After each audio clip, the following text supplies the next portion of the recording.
Hey guys, welcome back to Operation England. Our third game of the Euros is now complete and we have won our group.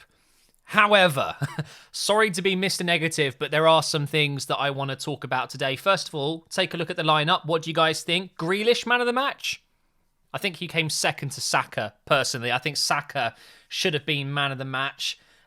This is the FOTMob app, by the way. This is not even sponsored. They are not paying me for this video right now, but please do check it out because I love the company. I love these guys. They do sponsor me regularly, so check out FOTMob. The link is down below. You can check out all of the games, all of the results, all the future fixtures, all of the stats, and of course, when the new season begins, you can follow your favourite teams through all of their leagues, and it's got all the transfers as well. But looking at the lineup today, I was really excited. I thought, do you know what? We're going for it. Saka on the right was incredible. I really thought Sancho was going to play. Sterling on the left, he got the only goal. Kane up top again, despite being rubbish so far. But honestly, I think the biggest part of today's lineup was Grealish at the number 10 position. I really, really enjoyed watching Grealish playing the number 10 role. Quick word on Czech Republic, because I probably won't mention them too much, but here's their lineup. It was good enough for them to qualify. You know, that they are going to go through, thanks to Croatia beating Scotland. Unlucky Scotland getting knocked out. They've got a good enough team. They're not going to go much further. I expect they'll get knocked out in the next stage. But talking of the next stage, yeah, it's not great for England because we have now booked our position in the knockout stage to face either France, Germany, or Portugal. You could argue that finishing in second place was actually better for England, but what people aren't thinking is that, okay, let's say we finish second and we get a slightly easier knockout game, or a much easier game. We win that, and then what happens?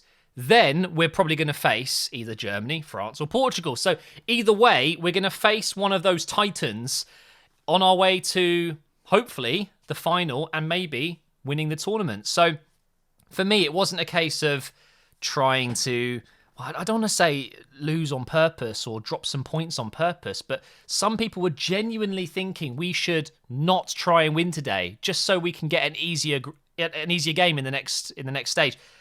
It doesn't work like that in football. You have to win every game. And as I've said many times in the past, I even said it in today's career mode video, to be the best, you have to beat the best, okay? So I don't care when we play one of these supposed titans. I mean, for sure, we will be the underdogs against all three of those sides, or will we? It's tough. It's a tough one. I don't think Portugal have been at their very best. Neither have France. You could argue against Hungary, they were probably not very, very good. Germany obviously had a very wobbly first game, but they were brilliant against Portugal. So it's really tough to call. I mean, I was going to say Arsenal. England, I'm so used to doing Arsenal reviews, you see, I'm getting them mixed up. England ultimately haven't conceded a goal yet. You know, we've played 3 games, we've scored 2 and conceded none. And that's quite impressive, to be fair. I just don't expect us to keep a clean sheet against a France, a Germany, a Portugal, when you've got Mbappe and Benzema running at you instead of, you know, some of the players that we've been facing. Or even, you know, I was going to say Timo Werner, but maybe we'll be all right. But obviously, Havertz has been on fire and Goossens on that left side for Germany. I mean, they're good. And then obviously Portugal, you've got Ronaldo, Jota, Bernardo Silva, Andre Silva could come on and do some damage. Yeah, it's a completely different level. So whilst I'm really, really happy we have won the group, there are some massive negatives to take from this group stage. Yes, we've won the group stage and I'm still a little bit unhappy. Well, first of all, that's because we should be winning this group. Regardless, we should be winning this group. I was expecting to see much more free-flowing football. I thought today, especially because of the draw against Scotland and how boring it was, and then seeing the lineup, I thought, wow, this is so much more fun. This is a much more fun team. Players like Saka with no fear, just running at the defence. And do you know what? We started off like that. We looked so good in the first 20, 30 minutes. The goal we scored, which was after Sterling hit the post in the first few minutes, it was all about Saka picking up the ball, darting through a couple of Czech players, and then there's a few passes. It ends up falling with Grealish, who crosses it in and Sterling heads it in. And I'm thinking, yes, this is it. This is the England we want to see. It's coming home. No one actually believes that, right? When England fans say it's coming home, it is a bit of fun. It's almost a meme at this point. We don't actually think we're going to win the Euros, right? Right? Surely not. Not if we play like we have been. But we were electric. We were moving the ball around. Grealish and Saka were doing so well for us. And even Sterling, I think he had some good movements. He almost scored. He hits the post, and then he did get the goal. Harry Kane was really slowing us down up top. I don't think we've got the right setup for him. Not only is he not getting enough service, he's also not being able to generate chances himself, which he does for Tottenham all the time. These top players don't just need service. They're able to take games by the scruff of their neck and score a solo goal or whatever. And Harry Kane, for me, hasn't been doing that for England. And that's a big problem. I feel like on many occasions when Kane was involved in an attack, he had a shot saved. I actually feel like any of the other striker options we've got, Calvert-Lewin, for example, I reckon he buries them. I don't know. It's a real tough one. But we came out in the second half and we were back to the whole England versus Scotland vibe. It was awful. Just so slow. And then Gareth Southgate's taking off players that really shouldn't be taken off. Why is Grealish coming off? And how is Sancho only getting 7-8 minutes? It doesn't really make sense to me. We started playing it around the back a lot, sideways passes, allowing Czech Republic to move the ball around freely. It was just like, yeah, 1-0's enough. 1-0 to England and that'll do.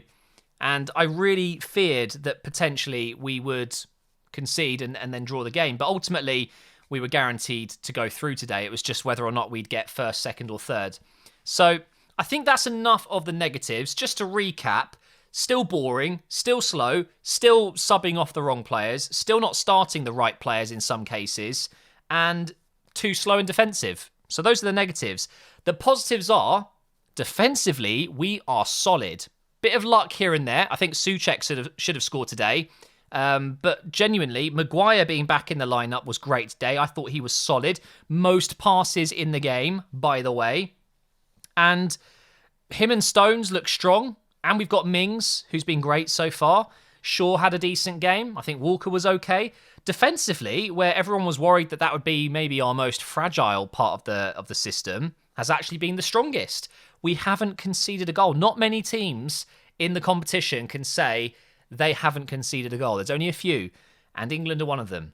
However, going forward, it has meant that maybe we've struggled and not scored enough. But do you know what? I think defence might actually be a little bit more important than attack in situations like this. In an international tournament where it's knockout, it's not down to form, you haven't got 38 games over a year to win as many games as you can. It is quite literally on the day, the performance that matters. There's no real chance to, oh, it's okay, we'll beat them next time type of thing, okay?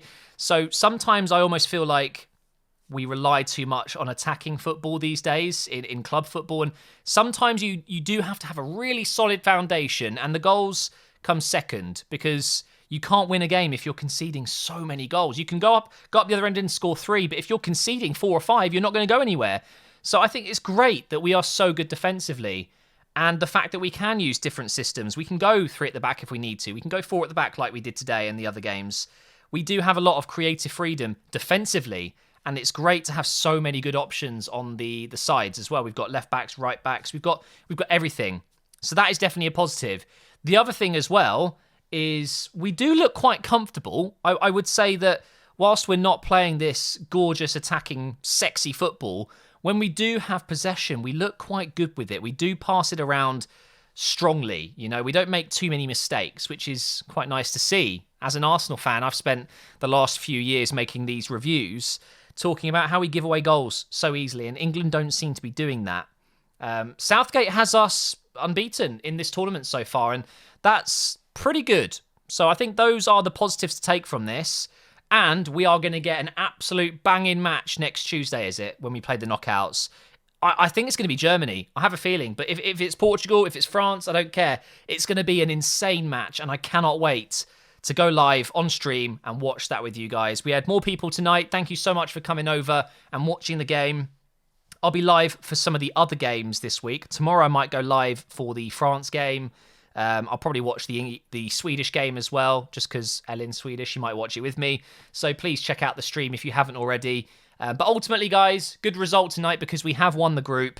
And yes, you could argue it's tougher for us because our next game is going to be harder.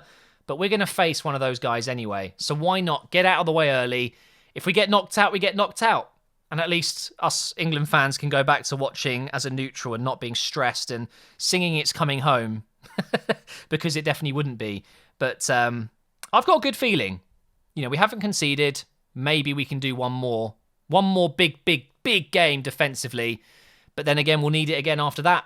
It's never-ending pressure the further you go into these tournaments. So hopefully we can continue like this. And maybe it will come home. But for now, I'm satisfied enough, I think. Other nations have definitely shown us, though, how to do it. And that's to score loads of goals, be great defensively, but put on a damn show.